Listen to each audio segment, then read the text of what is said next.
அப்படி நாங்கள் நடந்திருக்கிறோமா இல்லையா? நெஞ்சில கை வச்சு சொல்லணும். எதிர்த்தரப்புல இருக்கிறோம், நெஞ்சில கை வச்சு சொல்லணும். இப்படி ஒரு மாதிரியான ஒரு அமைப்பை எங்கா நீங்க பாத்தீங்களா தமிழ்நாட்டில் இருந்தா சொல்லுங்க. நாங்க அதுல போய் சேர்ந்துக்கிறோம். 30 வருஷமா இதை சொல்லி யாருக்கும் வளையாம எந்த பதவிக்கும் ஆசைப்படாம கொடுத்தாலும் வேணான்னு சொல்லக்கூடியவர்களாக வேற இயக்கம் கண்ணு முன்னாடி இருந்தா காட்டுங்க, அவங்க அழைக்கட்டும், நாங்க போறோம். இல்லையே போனா பயமாவில் இருக்குது. இதெல்லாம் காட்டி பத்தியலா எத்தனை சீட்டு தருவீங்க? இதுல நடக்கிறது. உங்களை எல்லாம் கூட்டிக் கொண்டு வைத்துக் கொண்டு எங்களுக்கு எத்தனை எம்எல்ஏ தருவீங்க, எத்தனை எம்பி தருவீங்கன்னு கேட்கிறாங்க. எப்படி போறது நம்பி? அப்ப நீங்கள் நம்பி போற அளவுக்கு நாங்கள் இருந்தால் நீங்க வாங்க. உங்களை கொண்டு வித்துருவோம்னா அதுக்குரிய காரண காரியத்தோட சொல்லுங்க. நீங்க வராதீங்க. எங்க நாங்க வித்தோம், உங்களை வச்சு எங்க ஆதாயம் அடைஞ்சோம், உங்களுக்கு எங்களுக்குமான ஆதாயத்தை பெற்று தந்திருக்கிறோம். அதே மாதிரி இந்த அமைப்பில் நீங்கள் பார்க்கலாம்.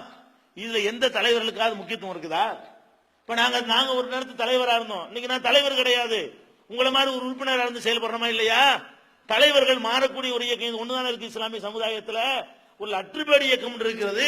அதுல தலைவனா உட்கார்ந்துட்டீங்கன்னா சாவர வரைக்கும் அவன் தான் தலைவர். சாவறதுக்கு முன்னாடி மோன கொண்டாந்து நுழைச்சிருவாங்க, தம்பியை கொண்டாந்து நுழைச்சிருவாங்க. அப்படி நுழைச்சு அப்படி பரம்பரையா என்ன செஞ்சிருேன் போய்கிட்டே இருக்கா இல்லையா? இப்படித்தானே எல்லா இடத்துலயும் பாக்குறீங்க. ஆம்பளை பிள்ளை இல்லாட்ட கூட பொம்பளை கொண்டாந்து பாத்திமா சபரும் உட்கார வச்சு போயிடுவாங்க. ஏதாவது ஏதாச்சும் ஒண்ணு அவன் இருப்பான் சாவர வரைக்கும், இல்லைன்னா அவன் வாரிசு கொண்டாந்து நுழைச்சு விட்டுருவான். இந்த ஜமாத்துல நாங்க உருவாக்கணும், அடிபட்டோம், உதப்பட்டோம், இதே ஊர்ல வெட்டுனாங்க, வெட்டுப்பட்டோம், குத்துப்பட்டோம், பல துன்பங்கள் அனுபவிச்சோம். நாங்க இருக்கிறோமா பதவியில? இந்த ஜமாத்தில் உள்ள இப்ப இருக்கிற இவரெல்லாம் இருப்பாரா? தொடர்ந்து இருப்பாரா? 2 தடவை தான் தூக்கி போட்டுருவோம். அடுத்து சாதாரண உறுப்பினர் அந்த வேலை செய்யும். 2 தடவை தான் இருக்க முடியும் யாரா இருந்தாலும். அடுத்து என்ன செய்யணும்? வேற ஆள் வரணும்.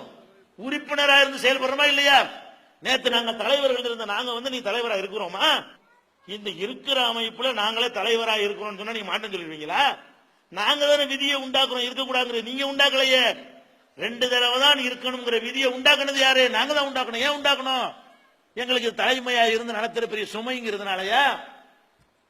இப்படி ஒண்ணு இருந்தா நம்மளையும் சைத்தான் கெடுத்துருவான்.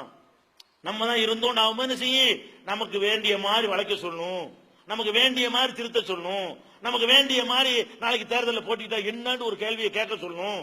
அதெல்லாம் வந்துடக்கூடாது என்று சொன்னால் நாமளே இருப்போங்கிற எண்ணம் இந்த ஜமாத்தில் யாருக்கும் வரக்கூடாது, எந்த மாநில தலைவருக்கும் வரக்கூடாதுங்கிற ஒரு நிலையில் இருக்கும் பொழுது நீங்க யோசிச்சு பார்க்கணும். இப்படி ஒண்ணு எங்கேயாவது இருக்குதா? நீங்க அழைக்கிறவனுடைய கொள்கை கோட்பாடு 1000 வேறுபாடு இருக்கட்டும், எங்கள்கிட்ட உள்ள தூய்மையின் மீது உங்களுக்கு ஏதாவது குற்றம் சொல்ல முடியுமா? அல்லது பணங்காசு ஊழல் எங்கள் மீது யார் மீதாவது சொல்ல முடியுமா? இதுவரைக்கும் பொது வாழ்க்கையில் இருந்திருக்கிறோமே, அந்த பணத்தை தின்னுட்டான், இந்த பணத்தை தின்னுட்டான்னு ஒரு குற்றச்சாட்டு ஆதாரத்தோட யாராவது சொல்ல முடியுமா? இதுவரைக்கும் சொல்லி இருக்கிறார்களா? சுனாமிக்கு நாங்க வசூல் பண்ணோம், பைசா பாக்கி இல்லாம அனைத்தையும் விநியோகம் பண்ணி விட்டு நீல் பேலன்ஸோட கணக்கு வெளியிட்டோமே, இப்படி வெளியிட்ட ஒரு அமைப்பு இருக்கிறதா?